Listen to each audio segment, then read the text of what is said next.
Welcome to As the Story Grows. I'm Brian Patton. Today we welcome Ashley Carrera from transgender post-hardcore band Foxcult to the podcast.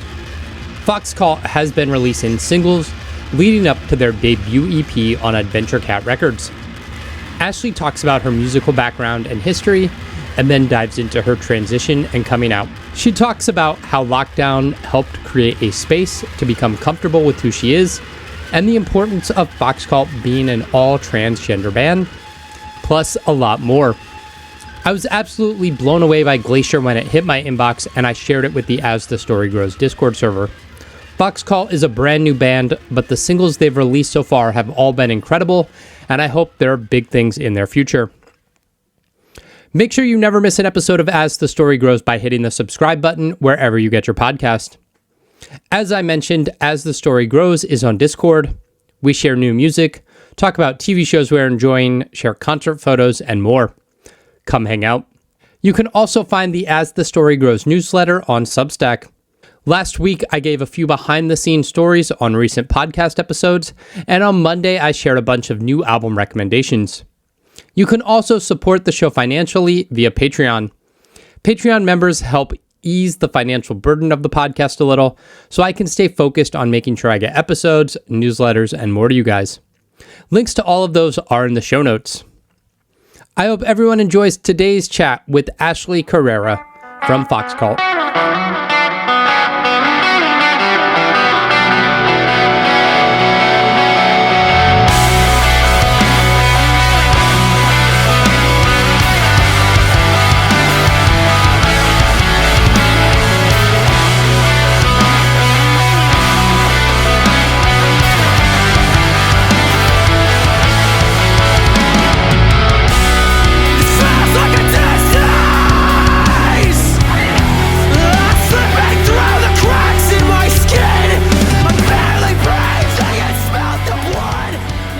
Welcome. I'm so stoked to have you here.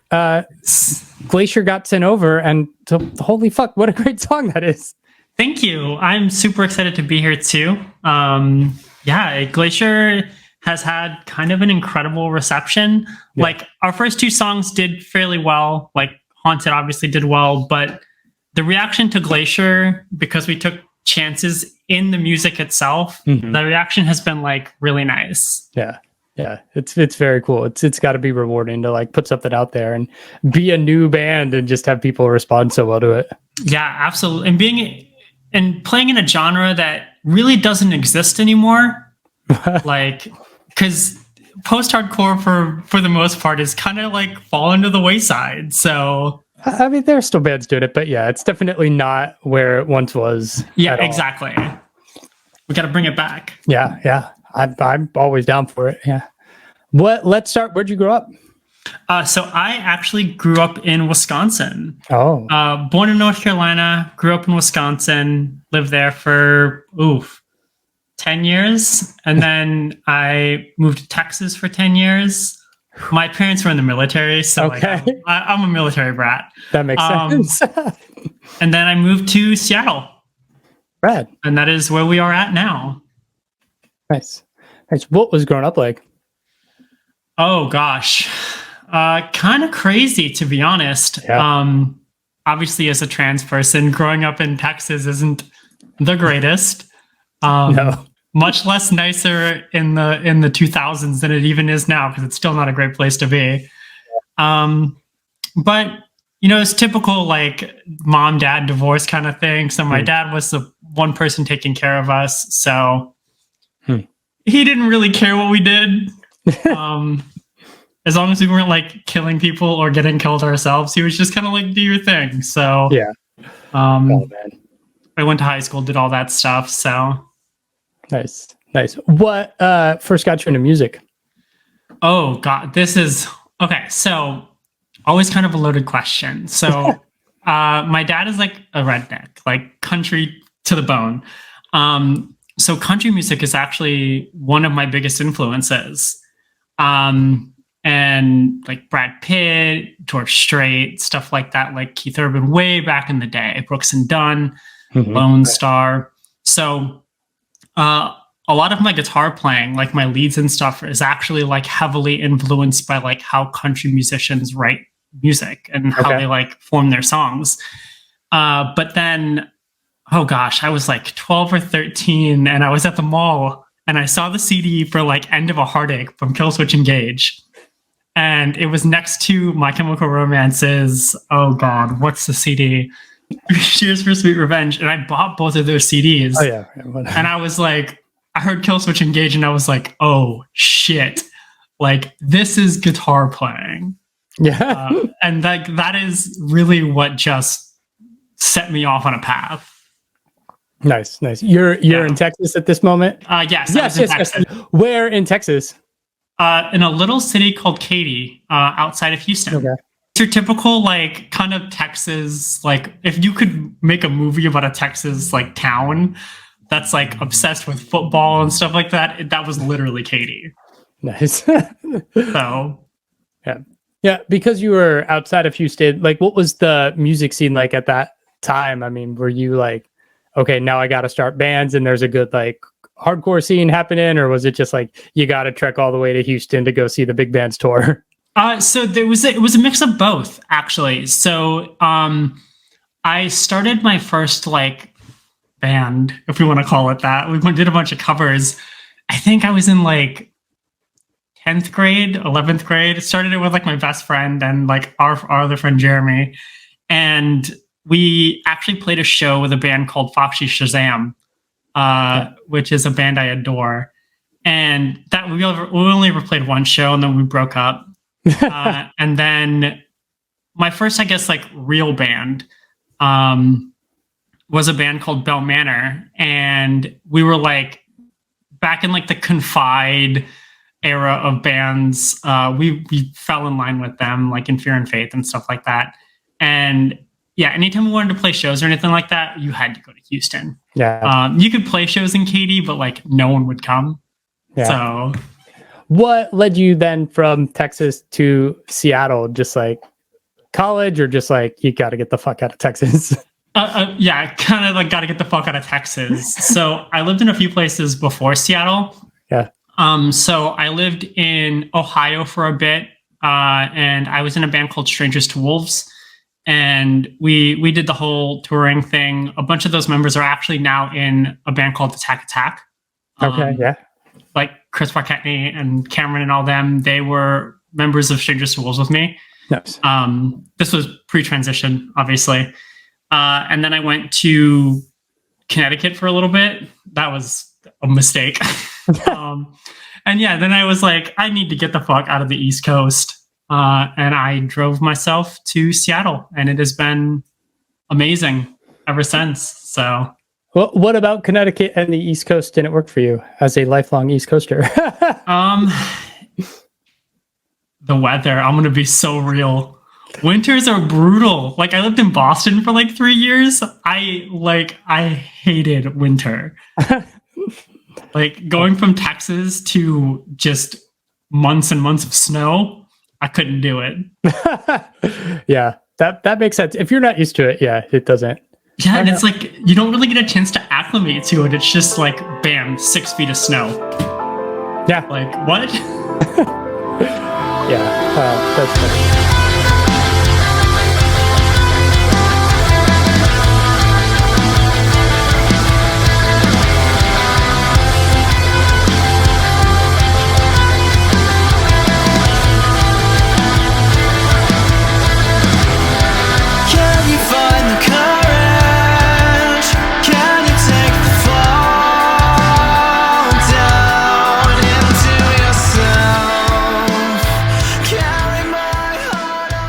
If you're comfortable, talk about coming out and the transition and being comfortable in your skin.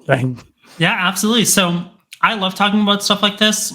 It's one of the reasons why I've always fought for Foxcult to be a trans band. We are a trans band before we are like a post-hardcore band or whatever it is. Yeah. So I knew back when I was like 6 or 7, and growing up in like a super religious family, that's not, you just don't say nothing. Yeah. My dad wouldn't even have been okay if I was like just gay. So let alone me telling him I wanted to be a girl. But also, like, back in the 90s and early 2000s, like, being trans wasn't common. Like, trans people existed, but you didn't hear about it or talk about it or anything like that. And it wasn't really till I was like 21 or 22 that I was like finally like in that environment where there was other trans people. I was meeting queer people and stuff like that. And I struggled with it a lot. It's actually why I ended up quitting Strangers to Wolves and the Alchemy Index, is because I didn't feel like I would be safe transitioning in this music scene. Because back in the 2014, 2015 time, a lot of the bands weren't very good in terms of like being accepting and stuff like that. Yeah. And it actually wasn't until I was 31 and I was like just married and stuff like that, that I was like, okay, I gotta do something about this. Cause it was hard. Like when you live in a body for so long and in a mindset for so long, where a lot of your actions are you just trying to survive, you get real depressed and it's like really hard to get out of.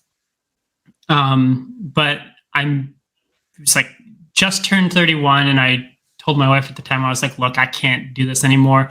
And she knew I was trans. She asked me a bunch of times. She was like, are you sure you're not? And I was like, no. And then I finally like accepted it. And so at 31, October 1st, so in a month actually, will be 3 years, I came out and I started taking hormones and all that fun stuff. And it has been just a whirlwind in terms of like personal growth, maturity, and just being able to do things you never thought you'd be able to do just because you're finally comfortable with yourself as a person. Mm-hmm. Like I made career changes. I am confident in my band now. Like my friends are actual friends of mine because I'm not like trying to be somebody that I'm not. And it's like an entirely different world. And like getting to wake up every day and be in the skin, because I've had a few surgeries. So like I look how I finally want to look.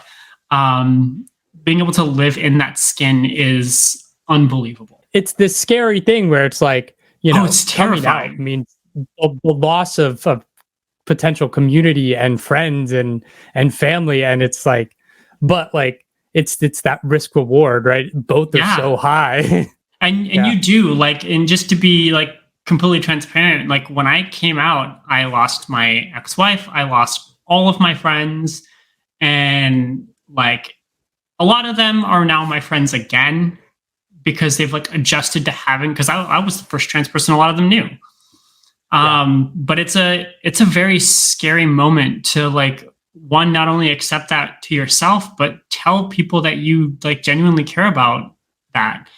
And for probably the better part of 6 months, I was alone. I saw nobody. I didn't talk to anybody. And part of that, I'm partially glad for that because it gave me the chance. It was right at the beginning of COVID. Like first year of COVID, it gave me the opportunity to like really, really sit down and analyze like the parts of me that I didn't want to be me anymore. And like things I had to change about my behaviors, my nature, stuff like that. And it's turned me into a completely different person. And now everything is normal again. So yeah. It's like kind of fucked up that it's like, okay, I'm isolated because of this major change and the world is isolated. Yeah. But it gives you that space to like, when things open up, you can kind of come out and like have walked through and come out more confident and just like, this is who I am, take it or leave it. Right? Exactly. And like, that's the reason like a lot of people ended up coming out during COVID, whether it's trans, queer, doesn't matter. It's because we were sat there in our homes forced to like reconcile with ourselves. Like you can't just like go to the bar and get drunk every night to ignore those feelings. Like it's you either address this or it gets worse. So can't stop to smell the roses when they're made of fire. A path of burning petals lights the way out. We'll never tell you when the curtain closes on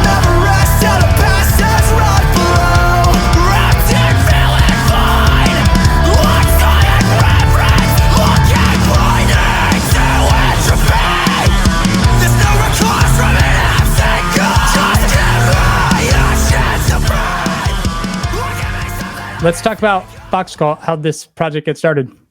Yeah, so Foxcult has been kind of a brainchild of mine for a while now, through different iterations.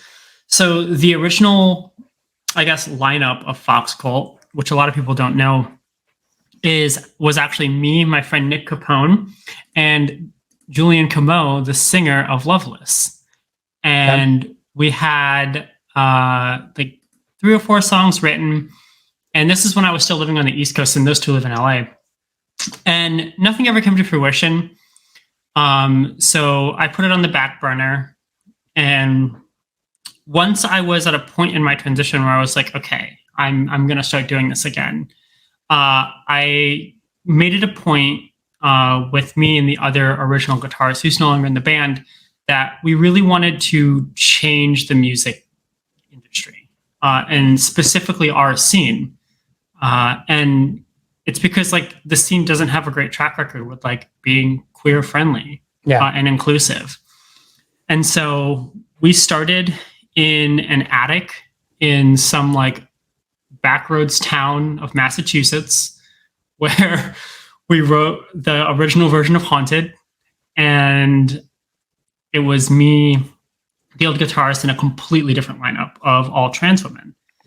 And we wrote 2 songs, nothing really happened. The singer ended up quitting, and we were like, okay, we need to find people who actually want to make a difference. And like, this is like a real thing for them. And that is where we found Haven, the current singer. She is incredible. She lives in Toronto for now. She'll be moving here shortly, which is cool. And we found her through Twitter. And then Mia, the drummer, actually lives in Seattle too. I made a Twitter post like looking for a trans drummer, because they're like incredibly hard to find for some reason. And my friend from New Jersey responded, hey, I know someone that lives in Seattle. And I'm like, what the fuck? Like how? But that's how we found Mia. And we, at that point when Mia joined, we already had Haunted out. Haunted was essentially written by me and Haven, just via the internet. And then The Garden was the first song with Mia. And Mia didn't write the drums on The Garden, but she influenced a lot of it. And then that is when we started writing our current EP that is in the process of being released. And it has been just a crazy like whirlwind of the past 4 months, because we've only been a band since February. Yeah. So it's been crazy. Where'd the name of the band come from, and what is your attachment to it that you've held on to it for so long? So Foxcult actually wasn't the original name. So we went through a bunch of iterations of just like your generic like post-hardcore, post-rock band names that like everyone seems to fall on. But we needed something that, one, would stand out for us, but also give like our fans something to attach to. And it's really difficult to come up with something like that. And oh God, if I could show you our Discord conversation, we sat down one night and we literally just like word vomited a bunch of just random words over and over and over. And we got to the word fox, and we were like, okay, that needs to be one of the words. And we went through like a bunch of different variations of the fox or fox something. And I forgot what I was listening to, but the word cult came up, and I was like, oh shit, wait a second. And we were actually like, we decided on Foxcult, but we were uneasy about it, because we were like, what are people going to think of the band? Like just on first look, like, are they going to think we're a metal band? Like what? But no, everyone seems to love the name. It sticks out super well. Yeah. And it kind of puts us in like a little niche, which is nice. Yeah. What led you guys to Adventure Cat Records?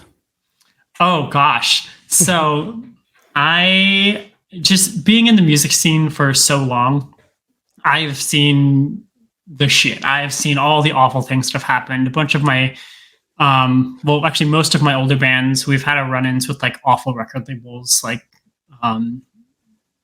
and that's something I didn't want to happen with Foxcult. We've kind of sculpted this band both from a business perspective and like online perspective to be in a situation where we know a label's not going to take advantage of us. And the biggest thing we wanted was a label that would let us be us. And because I feel like had we signed to any other record label, it would have been like, hey, we get that you're like a trans band, but like, we're not going to market you as that. We're going to market you as this. Or we're going to need you to shift this direction with your sound. Because you see it happen with bands all the time. Yeah. They'll have like an amazing EP, they'll get signed, and then the label's like, hey, we want you to sound like this song and this song. And you kind of feel them like lose their touch on what it means to be them. And when I was reaching out to management companies, I actually reached out to KMGT, which is like Adventure Cat's like parent company that has like Stand Atlantic and stuff like that on it. We originally were just looking for a management company. Yeah. And that's when Michael and Matt were like, hey, we really like post-hardcore music and we really, really like what you guys are about. Let's chat. And so we did. We were in Toronto recording our EP and we had a Zoom call with them. And just from getting to talk to them for that little bit of time, we knew, one, they liked and loved the same music that we loved. In terms of like our influences, the bands that we grew up listening to, but then they weren't afraid of us being a trans band because we are fiercely like about that. And they support us 100%. They want us to make the music we want to make, regardless of what that looks like. And they continue to put us in positions to show people that like trans people can do this shit. Like, we kick ass just as much as every other band does. And I adore them. They've had one of my favorite bands, Capstan, on their label. And I love that band. So like, we are so excited. You talked about like fiercely planting the flag of pedestal, like we're a trans band. Do you? Yes. I mean, the visibility, obviously an important thing to have out there, but like, do you worry that that will ever be the identity and not the music? Yes. And that is something that we had to kind of make like a decision about, because inevitably our music is going to change. We're going to mature. We're going to write different records. We're not always going to sound like we sound now. Our biggest thing, and like we have meetings about this all the time. Like we've been auditioning new members, and one of the first things we ask them is like, what do you want to do? Like, do you want to join Foxcult to join Foxcult, or do you want to make an impact on the music industry? And if we ever become that band that is like the trans band and our music doesn't matter, that's perfect, because we want to be that safe space for people to come to shows. I don't care if we're playing country. I don't care if we're playing pop music. We just want to be able to provide a safe space to the queer community. And I think our fans know that. And they're really behind us, like 100%, no matter what we put out. Like the song we're putting out in a month, it is dramatically different than anything we've ever released. And yeah, so I think it's more so like we know it's going to happen at some point, where the position we're trying to take is more important than the music that we make. But we're still going to put our all into the music, obviously. So yeah, it's important to make that stand, but not have it become this gimmick that's just sold, right? Yes, and like we see a lot of bands do that. Well, they'll have like one or two queer members, and like you can kind of see the labels and like everyone like kind of hone in on that and be like, they're the person that gets put on all the pictures and stuff like that. And it's a delicate line to balance. And we know we're going to draw the ire of like a bunch of hate at some point. So be it. Yeah. How has the response been so far as you played shows? You know, we talked about the singles like doing well. I mean, are people just responding to the music, and are you seeing people coming out being like, thank you for being an all trans band and like representing us or representing queer people in a way that hasn't been seen before. Yeah, so fun fact, we've actually not played our first show yet. Okay, great. our first show is actually November 17th. Wonderful. Which is an important day that people will learn on the internet very soon. But it's almost sold out already. Nice. And we have people in our DMs constantly. Like, I know it doesn't show for much because it's just over the internet, but the people who come into our DMs that do not listen to our genre of music that are like, holy shit, like, it's so important that you guys are doing this because it doesn't happen very often. Mm-hmm. And I hope that does translate to shows and stuff like that. And when we're booking our shows and we're talking to like booking agents and stuff like that, that is a very important thing for us. Like, we will never, ever tour with a band that has a problematic past or makes people feel uncomfortable or says stupid shit on the internet. I don't care how big they are. Yeah. Like, it's not worth it. So. Yeah. Yeah. You hinted at an EP coming later this year. You got another single on the way. You're playing your first show, so it's like the whole world is ahead of you, but what's the immediate future look like that you could say? Yeah. So, we have our next single coming out on October 6th called Silicone Dream. And it is more in the lines of like melodic hardcore, which is a genre that everyone in this band adores. It still has like our tinge of like shoegaze and post-hardcore, but that's coming on October 6th. November 17th, we are dropping our single Empty Space and also our EP.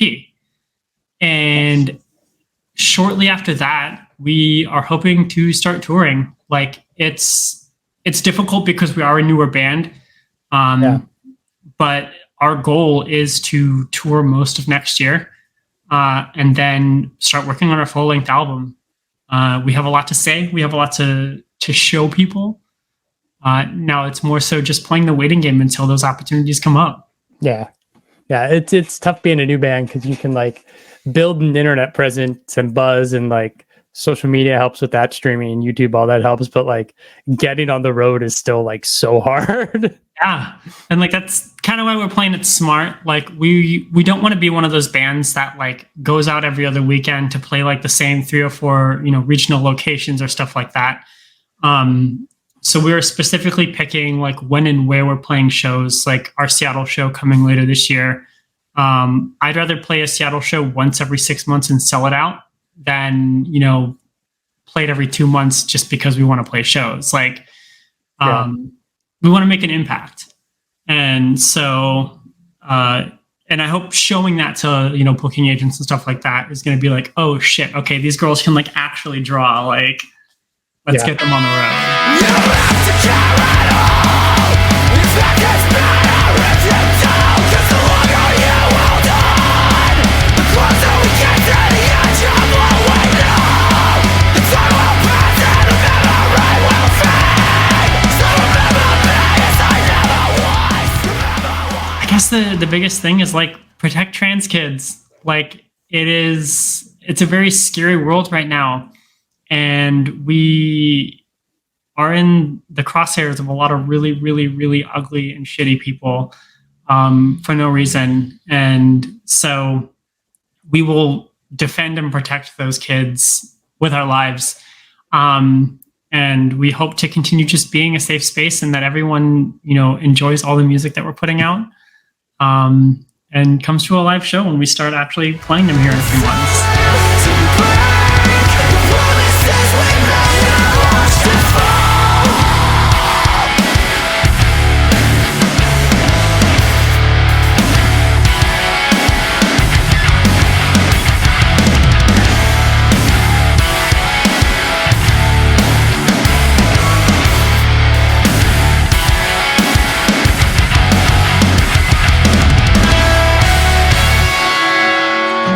Thanks for listening to As the Story Grows.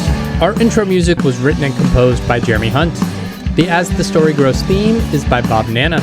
If you like what you hear, subscribe wherever you get your podcast and give us a rating and review. If you'd like to support the show financially, you can join us at patreon.com/asthestorygrows. Be a part of our community and join the ongoing conversation over on Discord. If you enjoy this episode, share it on social media with your friends. Much appreciated, and thanks for listening. I never felt so young and alive as when I'm diving into a tune. And now I'm learning as I listen along, and the wheels are turning, and I started a song. One good word and I'm gone. Oh, as the story grows, the more I want to know, the more I want to show you as the story